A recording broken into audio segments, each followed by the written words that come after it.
নাটোরে কোরবানির পশুর চামড়ার সংগ্রহের প্রস্তুতির খবর জানাতে শহরের চক বৈদ্যনাথ এলাকা থেকে যুক্ত হয়েছেন সহকর্মী আল মামুন।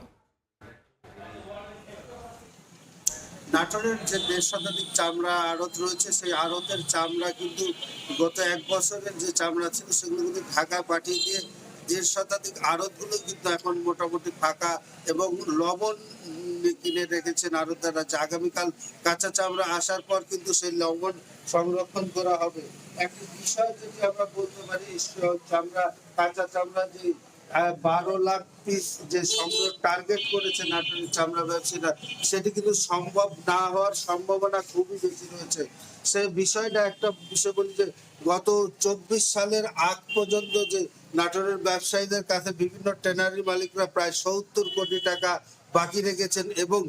গত ১ বছরে ২৪ সালের পর থেকে যে ২৫ সাল থেকে এই ২৬ সালের মাঝামাঝি মধ্যে ১ বছর যে ঈদের রয়েছে, সেই ঈদে কিন্তু নগদ টাকা বিক্রি হলেও শেষ মুহূর্তে এসে প্রায় ৪ কোটি টাকা ১.৫ শতাধিক আড়ত থেকে বকেয়া ফেলা রয়েছে। একটি বিষয় যেটি আমরা বলতে পারি যে লবণ কিন্তু প্রতিটা আড়তেই সংরক্ষণ রাখা হয়েছে এবং এই লবণের কারণে কিন্তু যে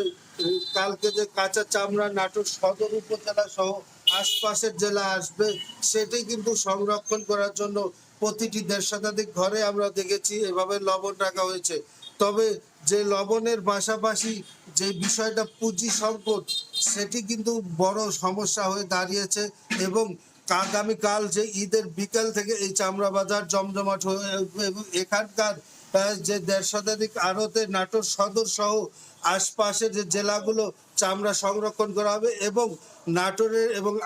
অন্যান্য উপজেলার যে চামড়া রয়েছে, সেই চামড়া কিন্তু ঈদের ৭ দিন পর থেকে মাসব্যাপী যে হাট, সেই হাটে কিন্তু বেচা কিনা শুরু হবে এবং দেশের ৩৩টি জেলার চামড়া কিন্তু এখানে আসবে এবং ট্যানারি মালিকরা আগামী বুধবার আছে, সেই বুধবার থেকে এখান থেকে বেচা কিনা শুরু করবেন এবং এই বুধবারের পর থেকে ঢাকায় সমস্ত চামড়া যাওয়া শুরু হবে ৩৩টি জেলার। এবং একটা বিষয় যেটি আমরা বলতে পারি যে টাকা যে বকেয়া রয়েছে, সেই বকেয়া টাকা, সেই টাকা যদি না পাওয়া যায়, কতটুকু তারা এখানে চামড়া সরবরাহে সফলতা আনবে তার এই ছিল নাটোরের চামড়া বাজার থেকে সর্বশেষ। নাটোর থেকে সরাসরি যুক্ত ছিলাম।